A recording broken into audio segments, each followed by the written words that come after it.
할렐루야. 네, 8강을 맡은 허명숙 선교사입니다. 저는 필리핀 세부에서 현지 목회자 사모들을 제자 양성하다가 현재는 바콜로디에 있는 그 미혼모들을 제자 양성하고 있습니다. 오늘 제가 맡은 이 강의의 제목은 예수를 그리스도로 믿는 믿음이 어떤 것인가, 또 구원의 기준이 어떤 것인가, 다소 조금 예리한 이러한 질문을 갖고 오늘 말씀을 진행하기로 하겠습니다.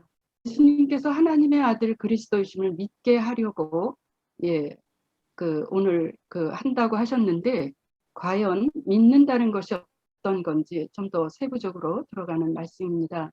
요한복음 20장 31절을 보시겠습니다. 31절, 오직 이것을 기록함은 너희로 예수께서 하나님의 아들 그리스도이심을 믿게 하려 함이요. 네, 여기까지 끊고요. 이 문장을 살펴보면 이 문장의 주어는 오직 이것을 기록함은 이고요. 동사는 믿게 하려 함이 됩니다. 네, 이것을 왜 기록하였는가? 중간에 괄호하고 보면 믿게 하려고 기록했다, 이렇게 되어 있습니다. 네, 무엇을 믿게 하려 함이냐? 너희로 예수께서 하나님의 아들 그리스도라고 하는 그 사실을 믿게 하려고 기록하였다는 것입니다. 요한복음 20장은 요한복음이 거의 끝나는 21장 거의 끝나는 끝부분입니다. 예수님의 수많은 이적과 행적, 그리고 가르치심, 그리고 그의 죽으심과 부활을 모두 기록하고 나서 이것을 기록한 목적이 예수를 믿게 하려고 기록하였다고 말하고 있습니다. 그런데 그렇게 믿으면 그것 때문에 생명을 얻게 됩니다. 사실 생명을 얻게 된다는 그 후자는 따라오는 결과입니다. 그동안 많은 분들이 요한복음 20장 31절을 해석하면서 생명을 얻게 된다는 것에 더 초점을 두어왔습니다. 우리가 예수님을 믿을 때 생명을 얻게 된다고 하시는데요. 하지만 구체적으로 무엇을 믿어야 합니까? 예수님께서 하나님의 아들 그리스도라고 하는 이 사실을 믿어야 한다고 합니다. 네, 하루는 예수님께서 제자들에게 물으셨죠. 사람들이 나를 누구라 하느냐? 그러자 더러는 세례 요한, 더러는 엘리야, 어떤 이는 예레미야나 선지자 중에 하나라고 한다고 하였습니다. 현재 이슬람교의 사람들도 예수를 믿는다고 말합니다. 4대 성자로 말하기도 합니다. 네, 예수님이 그리스도시요 살아계신 하나님의 아들로는 믿지 않는 것입니다.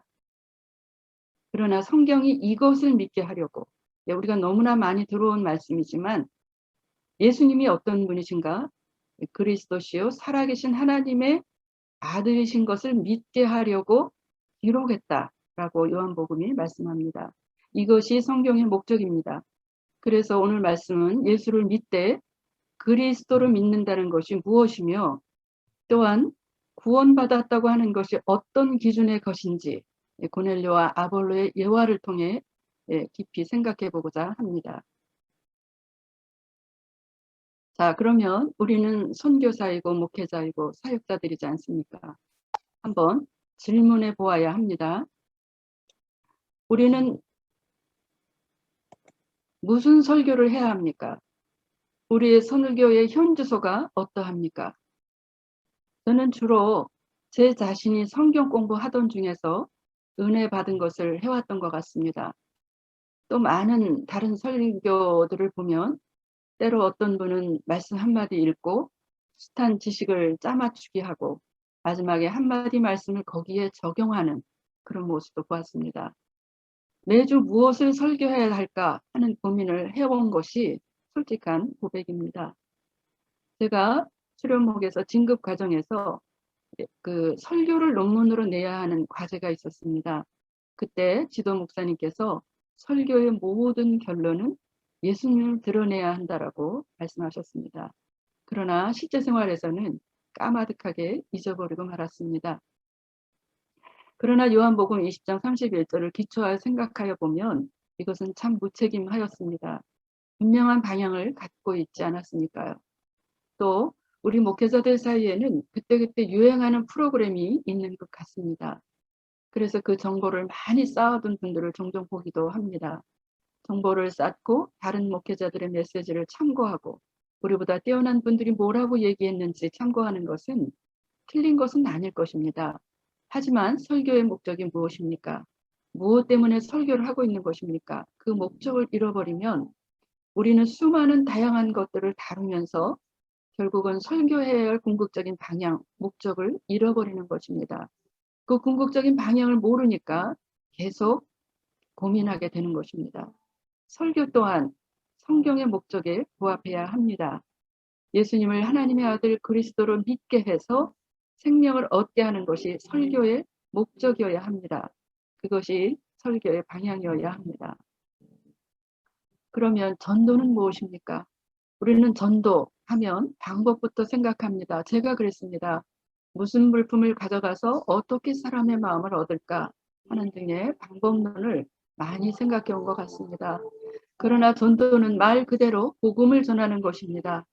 예수께서 하나님의 아들 그리스도라고 하는 사실을 믿게 하는 것, 그래서 그들이 생명을 얻게 하는 것, 그것이 전도의 목표여야 합니다. 선교 또한 그 목적이 성경 기록의 목적과 다르지 않다라고 생각합니다. 예수님이 하나님의 아들 그리스도라고 하는 사실을 믿게 하는 것이 선교라고 생각합니다. 예수님이 누구인지 정확하게 알리고 올바로 믿게 해서 생명을 얻게 하는 것이 그것이 선교요. 그것이 선교의 목표여야 합니다. 선교하다 보면 우리가 많은 건축도 하게 됩니다. 건축이 필요하기도 합니다.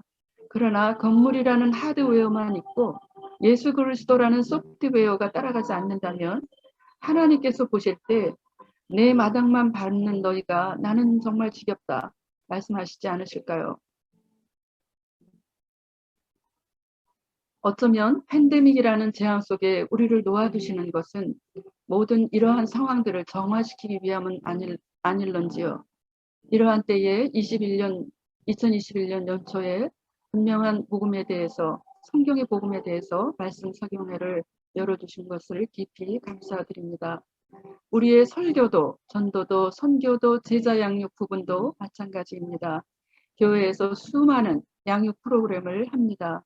양육의 목적이 무엇입니까? 도대체 어디까지 양육을 해야 합니까? 제자 교육은 무엇을 해야 합니까? 이 모든 것이 성경의 목적과 부합해야 합니다. 예수님이 하나님의 아들 그리스도라고 하는 사실을 알고 믿게 해서 생명을 얻게 하는 것.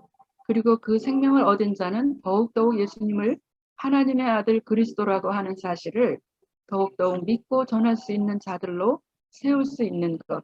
그것이 성경의 기록의 목적에 부합하는 우리 모든 사역에 부합된다라고 믿습니다. 잠시 우리가 은사에 대해서 생각해 보고자 합니다. 고린도전서 12장 7절에 각 사람에게 성령을 나타내심은 유익하게 하려 하심이라 하고서 8절에서 10절 사이에 각양 다양한 은사를 말씀해 주고 계십니다. 즉 은사를 주시는 이는 성령이시고요. 그 다양한 은사를 주시는 목적은 유익하게 하려 하심입니다. 무엇을 유익하게 하는 것입니까? 성령이 궁극적으로 유익하게 하시는 일이 무엇입니까? 성령이 어떤 분이신지 가장 정확하게 말씀하신 분이 예수님이십니다.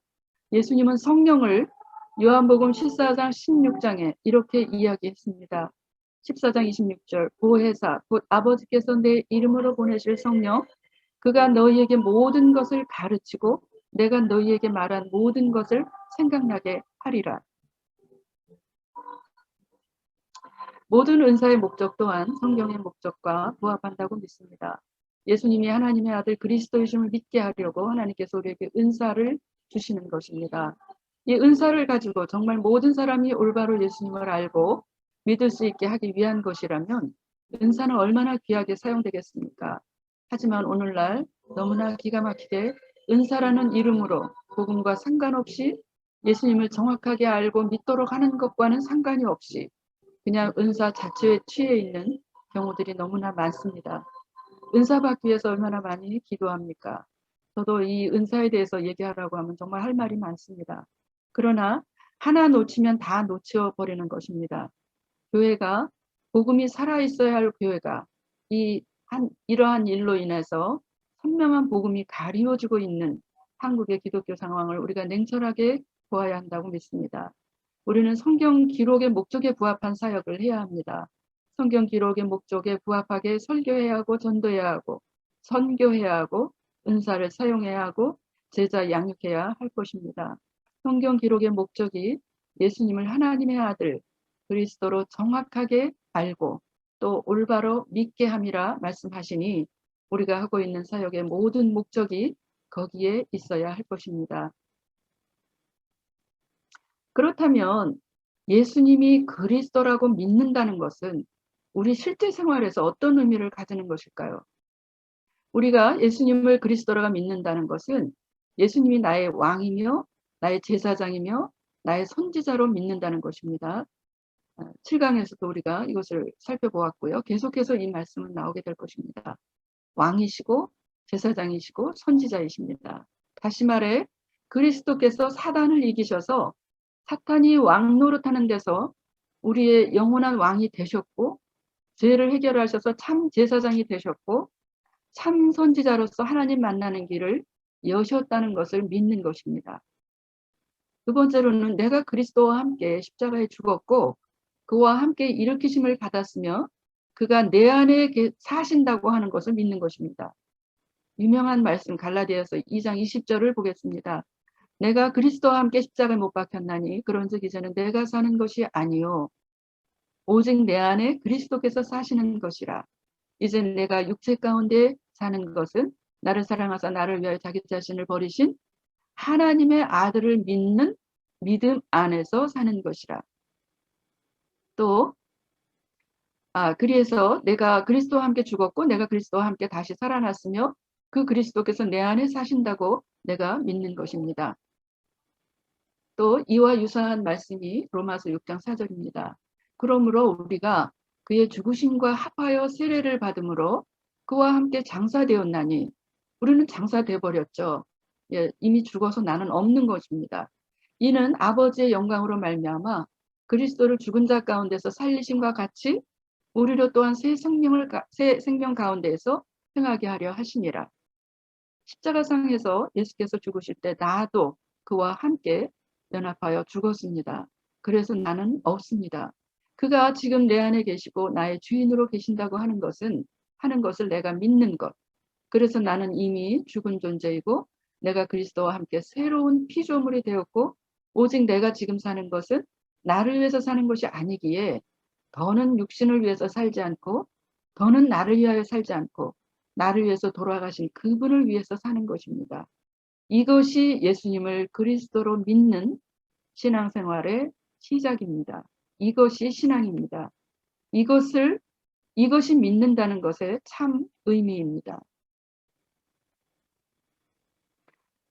그래서 그렇게 되면 아무것도 문제가 되지 않음을 믿는 것입니다. 예수님을 믿으면 갑자기 내가 부자가 된다거나 그런 얘기가 아닙니다. 모든 문제가 끝났다는 이야기는 내가 예수님을 그리스도로 믿으면 갑자기 부자가 되거나 병이 낫거나 모든 사람과 모두 화해하고 갑자기 적이 하나도 없어지고 모든 것이 만사형통해진다는 그런 의미가 아닙니다. 예수님이 나의 그리스도이시면 하나님이 내 안에 계시다고 하면 세상은 전혀 변함이 없을지라도 여전히 나는 어려움 가운데 있을지라도 그 모든 것도 더는 문제가 되지 않는다라는 그러한 차원을 말하는 것입니다. 예수님이 십자가의 죽음에서 무엇이라 말씀하셨습니까? 네, 다 이루었다. It is finished. 이렇게 말씀하셨습니다. 요한복음 19장 30절 예수께서 신포도주를 받으신 후에 이르시되 다 이루었다 하시고 머리를 숙이니 영원히 떠나가시니라. 예수님이 다 이루셨습니다. 인생의 모든 문제가 끝난 것입니다. 그래서 우리가 예수님을 믿는다는 것은 나의 모든 문제가 그 안에서 끝났다고 믿는 것입니다. 예수님이 나의 그리스도라고 하면 예수님이 실제로 나를 죄 가운데서 모든 죄를 도말하셨고 나를 사단의 손아귀에서 건져내셨고 그런 말미암아 내가 하나님을 만나서 영원한 생명을 얻게 되고 그것도 충만한데 그 그리스도 예수께서 실제로 내 속에 나와 함께 계시다고 하면 어떤 것도 문제가 되지 않는다고 하는 뜻입니다. 이것이 예수님을 그리스도로 믿는다고 하는 것입니다. 예수님은 그리스도시요 살아계신 하나님의 아들이시라는 이야기는 예수님이 다 이루었다고 하는 것이 나에게 성취된 것입니다. 그가 인생의 모든 문제를 끝내셨다고 했고 그 끝내심이 나한테 이루어진 것입니다. 그러면 내 모든 문제가 끝난 사람은 더는 자기를 위해서 살 필요가 없습니다.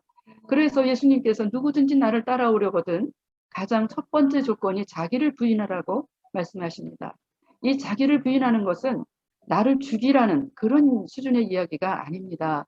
내가 죽었다고 믿으면 더는 내가 나를 위해서 살 필요가 없기에 마태복음 6장 33절에 너희는 먼저 그의 나라와 그 일을 구하라 말씀하시면서 뭐 먹을까 뭐 마실까 뭐 입을까 구하지 말라 너희에게 이런 것이 있어야 할 것을 하나님이 아신다.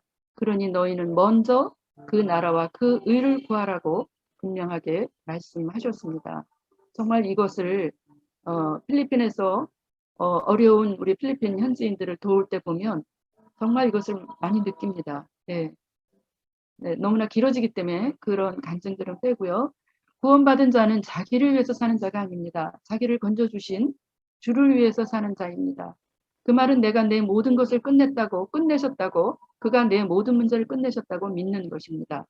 그가 나를 사단의 손아귀에서 죄 가운데에서 하나님 떠난 가운데에서 인간의 모든 근원적인 문제 가운데서 나를 건져내셨고 뿐만 아니라 인생의 모든 문제 가운데 나를 건져내신 분이라고 내가 믿는 것입니다. 내 문제가 끝났다고 믿는 것입니다.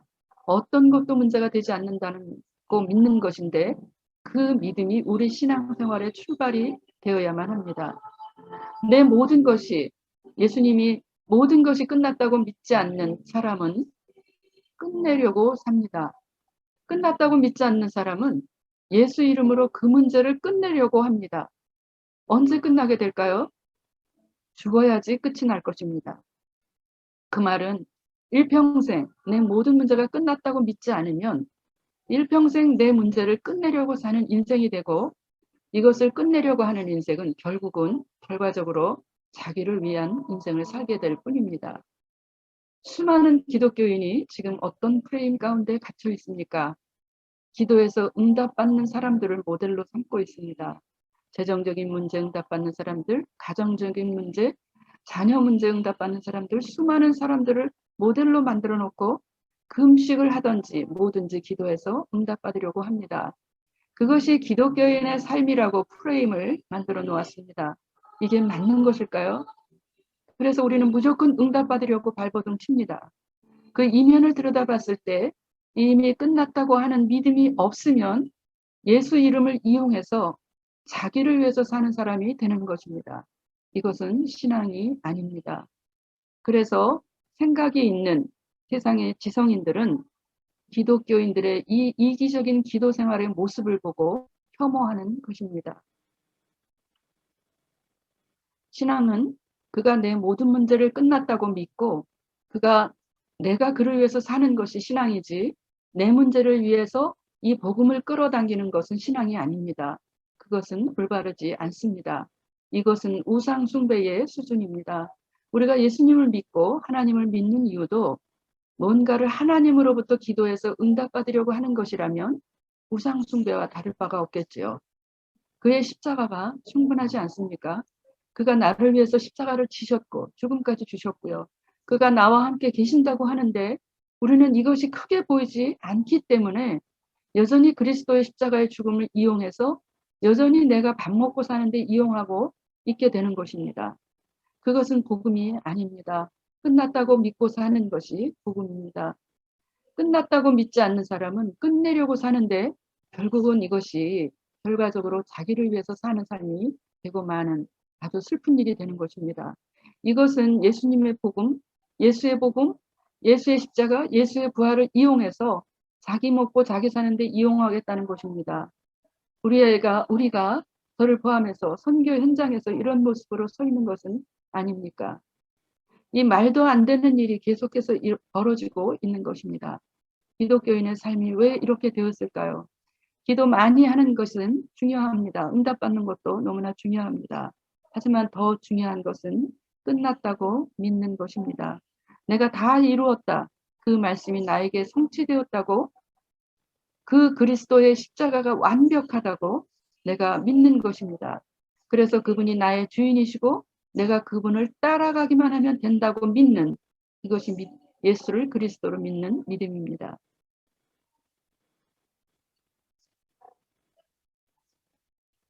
이런 사람은 자기 생활에 얽매이지 않습니다. 디모데후서 2장 4절에서 저희는 좋은 병사로 부르심을 받았다. 좋은 병사로 부르심을 받은 자는 자기 생활에 얽매이지 아니하나니 오직 자기를 부르신 그분을 기쁘시게 하는 자로 살아간다고 이야기합니다. 그것이 좋은 병사의 정의입니다.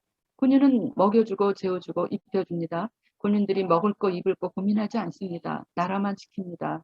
예, 우리가 바로 그렇게 부르심을 받았습니다. 그래서 너희는 먼저 그의 나라와 그의 의를 구하라 이야기하시면서 무엇을 먹을까, 무엇을 마실까, 무엇을 입을까 염려하지 말라고 분명히 이야기하셨지 않습니까? 그런데 어느덧 뭐 입을까를 고민하면서 예수님 이것도 해주세요, 저것도 해주세요 이러고 있지는 않을까요? 이것이 잘 믿는 신앙, 그래서 그것을 위해 열심히 기도하고 응답받는 그런 사람들을 손뼉칩니다. 그래놓고 그것을 모델로 만들었습니다. 수많은 사람이 그렇게 쫓아갑니다. 이렇게 하면 가정이 회복돼요. 이렇게 하면 교회가 부흥돼요. 이렇게 하면 돈이 모여요. 이렇게 하면 뭐가 해결돼요. 라고 만들어 놓고 전부 그것을 위해서 하나님 나도 이렇게 해주세요. 저렇게 해주세요. 이렇게 하고 있습니다. 여러분 이것이 기가 막힌 사단의 작전이라는 생각이 들지 않으십니까? 사단은 우리보다 머리가 너무나 좋습니다. 한 수 위입니다. 우리가 이길 수 없습니다. 하와를 꼬시는 과정을 보면 말씀을 이용하여 걸려들게 하고 허점이 보이니까 결정적으로 말씀을 어기도록 찔러버리는 그 고단수를 우리가 보지 않았습니까? 사단은 아마 이 시대에 이럴 것 같습니다. 믿음 좋지. 그래, 열심히 믿어. 나는 그 믿음을 인간의 약점인 아주 이기적인 세상의 기복 차원으로 변질되게 하면 되지. 살짝 누룩을 떨어뜨려 복음을 적당히 희석시켜서 실제로는 복음이 아닌 다른 복음이 지금 우리 교회 안에 침투하여 있는 것은 아닌가 하는 생각이 듭니다. 이것은 순전히 제 개인적인 생각입니다. 모든 것이 끝났다고 믿는 것이 예수를 그리스도로 믿는다는 그것입니다. 그러나 성도들의 모습 속에서 하나님이 보이지 않으니까 혐오라고 하는 표현을 쓸 만큼 성도들의 모습 안에서 하나님이 보이지 않으니까 성도들의 모습 속에서 또는 교회 모습 속에서 하나님이 보이지 않으니까 그렇게 지탄받고 있는 것이 아닙니까? 한국이 60년대, 70년대 교회 부흥기를 지나 오늘에 이르는 동안 변질되어 버린 우리 삶이 이렇게 드러나고 있는 것은 아닙니까?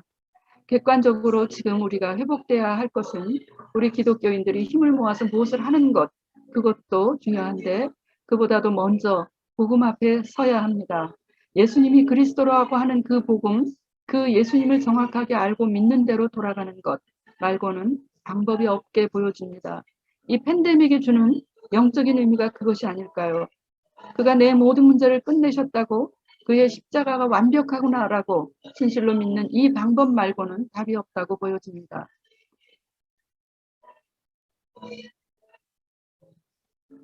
그러면 이제 그 구원에 대해서 구원 내가 받았을까? 그 구원의 기준은 어떤 것일까? 좀 더 깊게 생각해 보고자 합니다. 첫 번째, 주여 주여 하는 자마다 다 천국에 들어갈 것이 아니라고 말씀하십니다. 지금부터 마태복음 7장 21절 23절에서 말씀하시는 구원에 대해서 진지하게 생각해 보고자 합니다. 21절, 나더러 주여 주여 하는 자마다 천국에 들어갈 것이 아니요 다만 하늘에 계신 내 아버지의 뜻대로 행하는 자라야 들어가리라. 그날에 많은 사람이 나더러 이르되 주여 주여, 우리가 주의 이름으로 선지자 노릇하며 주의 이름으로 귀신을 쫓아내며 주의 이름으로 많은 권능을 행하지 아니하였나이까 하리니, 그때에 내가 그들에게 밝히 말하되 내가 너희를 도무지 알지 못하니 불법을 말하는 자들아 내게서 떠나가라 하리라. 이것은 예수님이 직접 이야기하신 부분입니다. 우리가 이 말씀을 반드시 짚고 넘어가야 합니다. 왜냐하면 천국에 관한 부분이기 때문입니다. 우리는 그동안 그냥 예수님 영접 기도하면 천국 간다라고 하지 않았을까요? 그래서 오히려 교회 안에서 자기는 구원받았다고 착각하다가 지옥 가는 사례들이 매우 많습니다. 구원의 기준은 높습니다. 생각보다 높습니다. 예수님 뭐라고 이야기하냐면 주여 주여 한다라고 다 천국에 못 들어간다는 것입니다. 저 역시 이 말씀 앞에 두렵고 떨림으로 서게 됩니다. 나는 천국에 갈 수 있는 구원을 받았을까요? 예수님이 이렇게 이야기하니까 어떤 사람들이 와서 이야기합니다. 주여, 주여, 우리가 주의 이름으로 선지자 노릇하지 않았습니까? 여기서 선지자 노릇이라고 이야기할 때에는 그래도 교회 안에서 굉장히 영향력을 끼치는 사람이라고 할 수 있습니다. 어떤 높은 위치에서 하나님 말씀을 대언하는 그런 부분이니까요. 오늘날로 이야기하면 목회자일 수 있고 총회장일 수 있고 신학교수일 수 있고 교회 리더들이 다 포함될 수 있습니다. 그런데 예수님 뭐라고 말씀하시냐면 내가 너희를 도무지 알지 못한다. 이렇게 말씀하십니다. 또 어떤 사람은 우리가 주의 이름으로 귀신을 쫓아내지 않았습니까? 라고 말합니다. 귀신을 쫓아내는 것은 아무나 하는 것이 아니지 않습니까? 귀신을 쫓아낼 수 있을 정도면 굉장히 기도 많이 하고 소위 우리가 말하는 영빨이 센 사람이 기도해서 귀신을 쫓아내지 않습니까? 귀신을 쫓아냈다고 하는 정도는 100% 하나님의 사람이지 라고 이 사람 정말 예수 이름 잘 아는 사람이야 라는 말을 들을 수밖에 없는 정말 의심하지 않는 그런 사람입니다. 그런데 예수님께서 내가 너를 도무지 모른다고 하십니다. 또 한 사람이 말합니다. 주여 주의 이름으로 우리가 많은 권능을 행하지 아니하였나이까? 영어 성경에는 이 많은 권능을 행했다는 말씀이 perform many miracle로 되어 있습니다. 권능을 행할 정도는 치유 역사도 이에 속하게 될 텐데요. 사실 목회자 중에서도 아주 소수가 치유 역사를 일으킵니다. 기도만 하면 그 아픈 부위에 손만 대면 아프던 사람의 암덩어리까지 깨끗이 사라지는 응답이 되는 사람들은 그렇게 많지 않습니다. 이런 권능을 행하는 사람 주위에는 너무나도 많은 사람이 모여듭니다. 그러니까 이런 분들은 누가 보더라도 교회 지도층이고 이 세 종류의 사람들이 그냥 평범한 사람들이 아닙니다. 교회 리더 역할을 하며 교회를 끌고 가는 이러한 사람들입니다. 그런데 우리가 주목해야 할 것은 내가 너희를 도무지 알지 못한다 해놓고 그 다음에 말씀하십니다. 불법을 행하는 자들아 내게서 떠나가라. 이게 무슨 말입니까? 선지자 노릇이 불법입니까? 하나님 말씀 전하는 게 불법입니까?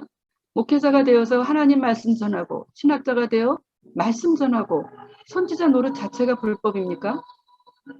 네, 불법이 아니죠. 귀신 들린 사람들 귀신 쫓아내주는 게 불법이 아니죠. 순수하게 그냥 기도해서 쫓아내주고 그 사람의 인생을 살려주는 권능을 행했습니다. 그런데 예수님께서 통째로 싸잡아서 불법을 행한 자들이다 라고 말씀하십니다. 선지자 노릇 자체, 권능을 행한 것 자체, 귀신을 쫓아내는 것 자체는 불법이 아닙니다. 그러면 무엇이 불법일까요? 7장 21절이 그 답을 줍니다.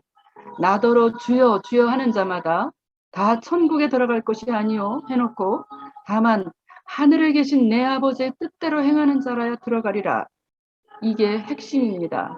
아버지의 뜻대로 행하는 자, 즉 아버지의 뜻과 무관하게 선지자 노릇하는 것이 불법이고 아버지의 뜻과 무관하게 귀신 쫓아내는 것이 불법이고 아버지의 뜻과 무관하게 권능 행하는 것이 불법입니다. 권능 자체가 불법이 아니고 귀신 쫓아내는 것 자체가 불법이 아니고 선지자 자체가 불법은 아니지만 아버지의 뜻대로 행하지 않는 그 모든 것이 불법이라고 하는 것입니다. 굉장히 중요한 일입니다. 아주 명확한 잣대로 아버지의 뜻대로 행하지 않는 모든 것이 불법이다라고 말씀하십니다. 귀신을 쫓아내는 것이라도 불법이고 권능을 행하는 것이라도 불법이 될 수 있고 하나님의 말씀을 전하는 선지자 노릇이라고 해도 아버지의 뜻과 무관하다면 불법이라는 정말 두렵고 무서운 말씀이십니다. 그러면 아버지의 뜻이 무엇입니까? 예수님께서 특별히 이것이 아버지의 뜻이라고 언급한 구절이 있습니다. 요한복음 6장 39절 40절입니다. 39절 나를 보내신 이의 뜻은 내게 주신 자 중에 내가 하나도 잃어버리지 아니하고 마지막 날에 다시 살리는 이것이니라. 요한복음 6장 40절 내 아버지의 뜻은 아들을 보고 믿는 자마다 영생을 얻는 이것이니 마지막 날에 내가 이를 다시 살리리라 하시니라. 성경에 기록된 수많은 아버지의 뜻은 이 두 구절 안에 요약되어 있다라고 말할 수 있습니다. 40절에 내 아버지의 뜻은 아들을 보고 믿는 자, 하나님의 아들이신 그 예수님을 보고 이분을 하나님의 아들 예수라고 믿는 자, 그 자에게 영생 주는 것, 이것이 아버지의 뜻이라고 이야기합니다. 쉽게 이야기하면 복음을 믿는 것, 복음이 아버지의 뜻이라고 설명할 수 있겠고 39절 말씀대로 나를 보내신 이의 뜻, 곧 아버지 하나님의 뜻은 내게 주신 자 중에 내가 하나도 잃어버리지 아니하고 마지막 날에 다시 살리는 이것이니라. 곧 전 세계에 하나님이 택하신 모든 영혼이 건진받는 것이 하나님의 아버지의 뜻입니다. 쉽게 우리식으로 설명하면 세계 복음화입니다. 이게 아버지의 뜻입니다. 누구든지 아들을 보고 믿는 자는 영생을 주는 것. 이 복음이 아버지의 뜻이고 전 세계 한 명도 예외 없이 아버지께서 하나님께서 내게 주신 자, 내가 마지막 날에 다시 살리는 것. 그 곧 하나님이 택하신 모든 영혼이 구원받게 하는 세계 복음화가 아버지의 뜻인 것입니다. 이 뜻과 무관하게 선지자 노릇하고 이 뜻과 무관하게 귀신 쫓아내고 이 뜻과 무관하게 권능 행하는 것이 불법입니다. 주여 주여 해도 엄청난 권능을 행해도 귀신을 쫓아내도 엄청난 메시지를 쏟아내도 아버지의 뜻과 무관하다고 한다면 내가 너희를 도무지 알지 못한다는 말씀을 하시고 불법을 행한 자들아 내게서 떠나가라. 네, 차갑게 말씀하십니다. 교회의 가장 최상위에 있는 분들에 대한 말씀입니다. 하물며 수많은 성도가 이 하나님의 아버지의 뜻과 무관하게 살아간다고 하면 천국이 그의 것이 되겠느냐 하는 것입니다. 천국의 문제입니다. 우리가 궁극적으로 천국에 가려고 선교사의 목회자로 고생하는 것 아닙니까? 영혼이 걸려있는 그러한 문제입니다. 우리의 양들의 영혼이 걸려있는 문제입니다. 아주 진중하게 우리가 이것을 알아야 하고 그래서 우리 모든 성도들, 우리 모든 목회자들, 우리 모든 선교사들이 모두 하나가 되어서 이 아버지의 뜻 안에서 올바로 믿을 수 있도록 해야만 합니다. 이제 구원받았을까? 나는 과연 구원받았을까? 구원의 기준은 어디일까? 라는 것을 유대인들과 고넬료와 아볼로를 통해서 생각해 보고자 합니다. 이것은 우리가 구원의 기준을 얼마나 낮췄는가에 대한 절실하게 생각해 보자는 문제입니다. 이런 사람은 구원받았을까 생각해 보겠습니다. 하나님의 말씀을 철저하게 지키는 사람, 주일 열심히 지키는 사람, 11조 빼먹지 않고 율법을 열심히 지키고 성경 공부 열심히 하고 그리고 일주일에 한 이틀 정도 금식하고 그 금식한 것으로 예배에 헌신하고 이런 사람이 있다고 할 때 교회 안에서 이런 사람은 과연 구원받았을까요? 이런 사람들은 바리새인들입니다. 율법을 잘 지키고 안식일 열심히 지키고 일주일에 두세 번 금식하고 그 금식한 것으로 구제하는 사람들입니다. 그런데 복음을 모르는 사람들이에요. 그런데 지금 만일에 교회 안에 이런 사람이 있다고 하면 굉장히 칭찬받을 것입니다. 복음을 모르면서 그냥 종교생활 열심히 하는 바리새인들의 모습이 그렇고요. 유대인들이 또한 그랬습니다. 또한 논란이 될 수 있는 부분이 되겠는데요. 사도행전 10장의 1, 2절을 보겠습니다. 10장 1절 가리사라의 고넬료라 하는 사람이 있으니 이달리아 브레라 하는 군대의 백부장이라.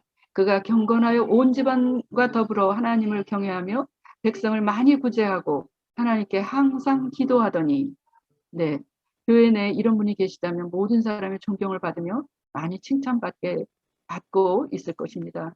믿음이 좋은 분이다라고 평가될 것입니다. 그런데 지금 이 상태가 구원받은 상태일까요? 하나님께서 이 사람의 기도에 응답하셔서 베드로를 붙이십니다. 베드로를 통해서 그리스도의 복음을 듣게 합니다. 그리고 성령이 임하시게 됩니다. 그렇다면 언제 구원받았을까요? 그렇다면 사도행전 10장 1, 2절에 이 고넬료의 상태는 구원받은 상태일까요? 네, 이 상태와 신앙 좋은 바리새인과 차이가 있습니까? 바리새인 중에도 경건한 사람, 하나님을 경외하는 사람, 백성을 많이 구제하는 사람, 하나님께 항상 기도했던 그런 바리새인들이 없었을까요? 그렇다면 이 바리새인들과 이 고넬료의 상태는, 즉 사도행전 10장 1, 2절의 고넬료는 과연 구원받은 상태일까요? 이 정도 사람도 너무나 확실하게 구원받았다고 착각하고 있는 우리 교회의 풍토에 대해서 진중하게 질문을 던져서 생각해 보아야 한다고 여겨집니다.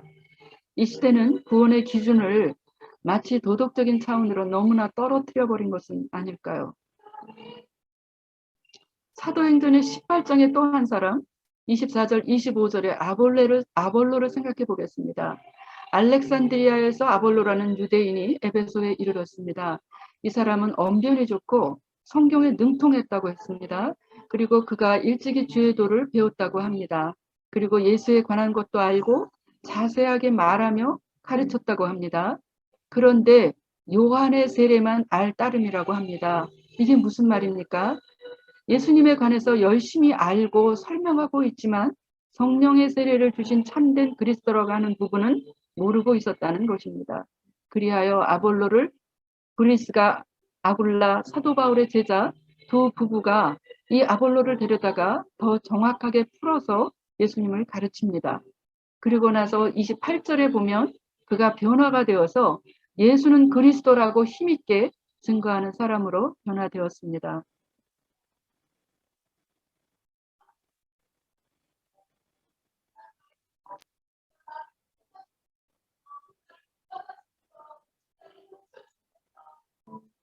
네, 아볼로와 같은 자도 구원 못 받은 상태라고 한다면 이 구원의 기준이 얼마나 높냐는 것입니다. 그런데 이 구원의 기준을 땅바닥에 떨어뜨려서 교회에 나오면 아무나 구원받았다라고 이야기합니다. 영접 기도 시키면서 너는 영접했으니까 일평생 교회 나오지 않아도 구원은 보장받았다라고 말하지는 않았을까요? 그런데 성경을 보니까 구원의 기준이 그렇게 낮은 것이 아닙니다. 만약에 사도행전 18장에 24절, 25절의 아볼로 상태가 구원받지 못한 상태라고 한다면 구원의 기준은 너무나 높은 것입니다. 예수님을 그리스도로 믿는다는 이야기는 너무너무 놀라운 이야기입니다. 아무나 교회를 나오면 너 구원받았다. 또는 영접기도 따라한 거 보니까 너 구원받았다. 전도운동하는 거 보니까 구원받았다. 또는 나는 직분자이고 주를 위해 이렇게 수고하고 있으니 구원은 받은 것이 아닌가 라고 쳐놓고 다른 이야기 해오지는 않았을까요? 이것이 지금 전 세계 기독교계의 문제입니다. 구원받았다 쳐놓고 다른 이야기 합니다. 예수 이야기 안 하고 복음 이야기 안 하고 세계 복음화 이야기 안 하고 어떻게 하면 응답받을지, 어떻게 하면 축복받을지, 어떻게 하면 자녀 잘 키울지, 어떻게 하면 부동산, 어떻게 하면 정치, 이러한 이야기만 하고 있습니다. 그것이 지금 전 세계 기독교계의 문제입니다. 우리는 구원에 관해서는 굉장히 날선 기준을 가지고 있어야 합니다.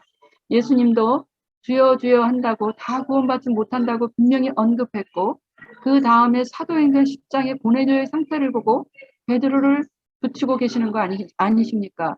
또 갈급한 아볼로의 상태를 보고 브리스가 부부를 붙이시는 거 아닙니까? 교회 내에서 구원을 받았다고 착각하지만 사실은 그렇지 않을 수 있는 사람들이 나올 수 있다라고 봅니다. 과연 지금 교회 내에 얼만큼의 사람들이 구원받았을까요? 부정적으로 생각이 되어집니다. 정말 제대로 기준을 가지고 구원에 대해 나 자신과 성도들을 도와야 할 것입니다. 우리의 강단이 예수님이 그리스도라는 이야기만 하는 것으로 회복되어야 한다고 믿습니다. 우리 교회 안에 구원 못 받은 사람 있을 수 있다라는 마음으로 계속 예수가 그리스도이심을 가르치고 믿게 하고 천국 가는 그것이 천국 가는 길이요 생명 얻는 길임을 계속 이야기하여야만 합니다. 왜입니까? 성경 전체의 목적이 그것이기 때문입니다. 성경 전체를 통해서 계속해서 예수님 이야기, 예수가 그리스도이심을 사도들도 예수님도 그것을 말씀하고 계십니다. 진실로 예수를 그리스도로 믿으면 마태복음 16장 18절 19절에 보니까 엄청난 복을 주십니다. 베드로가 반석이라고 이야기하고 18절 보면 내가 또 내게 이르노니 너는 베드로라. 내가 이 반석 위에 내 교회를 세우리니 음부의 권세가 이기지 못하리라.